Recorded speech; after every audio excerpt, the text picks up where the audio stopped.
The sound check for the concert passed without incident. The vicar took up his position at the mixing desk, which had, of course, been placed in the centre of the hall as he'd requested, and was his usual authoritative self. He ran through the sounds of each of the instruments by itself before everyone played together to check the sound of the whole band. Kevin, your bass guitar sounds like a limp dick. Have you had a hard night or something?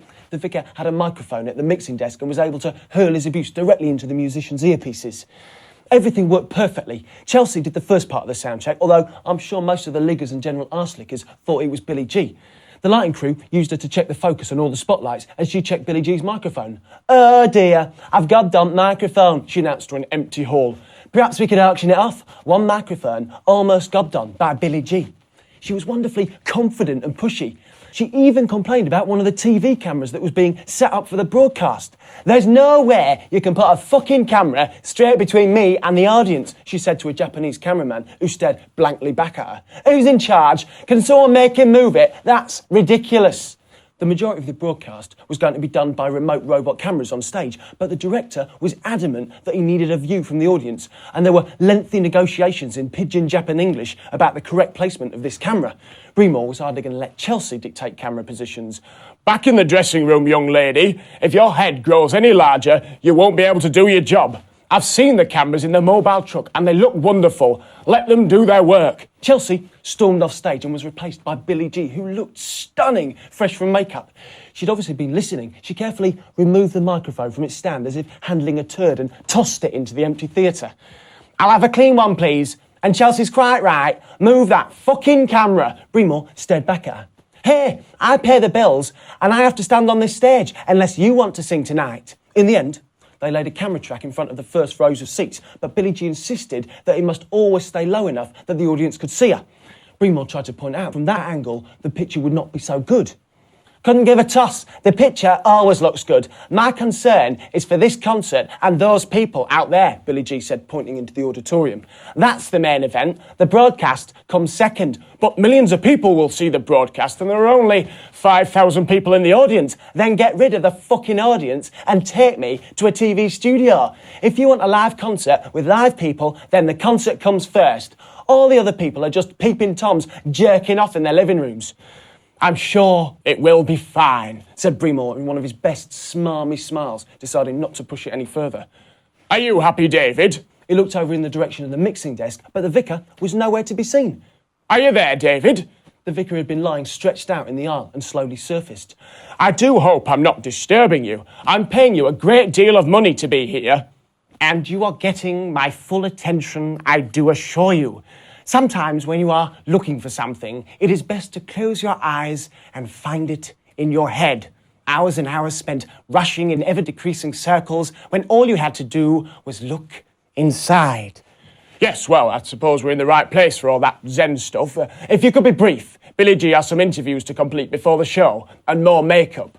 "All we need is one track, whatever the lovely lady fancies." Billy G asked for a note from the guitarist and then burst into a stunning solo rendition of R.E.S.P.E.C.T. It sent shivers down my spine. There was nothing but me, her voice, and an empty hall. One of those moments that live with you for a lifetime. Halfway through the track, the rest of the band kicked in. A great sound, but not the same intimate magic as before. They didn't even bother getting to the end of the track. Billy G waved her arms like someone flagging down a car, and the song petered out. "OK, save it for tonight. It don't pay to come too soon. Not that any of you guys would understand that. See you later, gorgeous." She blew a kiss in the direction of the vicar. She seemed confident in his hands and had no concerns about the sound. "You are most welcome, my darling," he answered through the talkback. "All I need now is a set list." He muted the sound on the PA and the monitors on the side of the stage. "I shall be here if you need me," and he lay back down in the aisle. That was at about 3:30, and the couple of hours before doors opened passed quickly. I stayed up in my little roost while Gabriel was occupied with a ghetto blaster that he'd bought that morning. My only moment of alarm was at about 4:30 when Emma suddenly appeared on the side of the stage. She had no backstage pass, but I suppose if you're famous enough, these things don't matter. I once turned up for a show at the Albert Hall, walking in through stage door and realised that I'd forgotten my pass. I assured the doorman that I would get a new one from the stage manager and he let me in. When I got to the stage, I realised that I'd turned up on completely the wrong night and had just blagged my way into someone else's concert.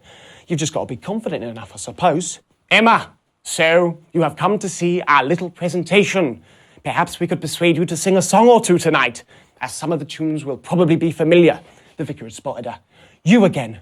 I think it will take a lot more than that to get me back on stage with Billy G. Oh, come, my good lady. I trust you are not envious. Such an English disease. She looked at him with daggers in her eyes. Well, not literally, you understand. Perhaps you could be a celebrity guest, he continued.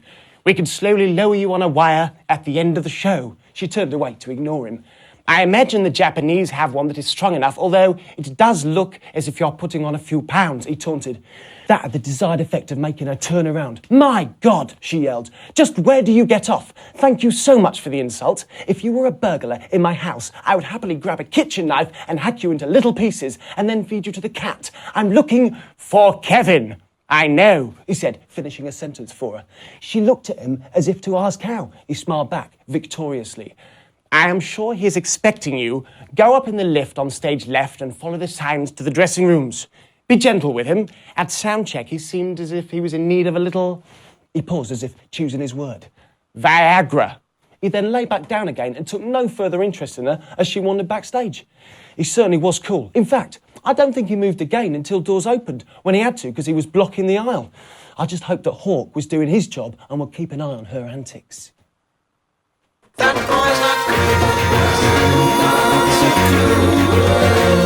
He's got ears the size of deer face, broken nose and a twisted face, with a voice that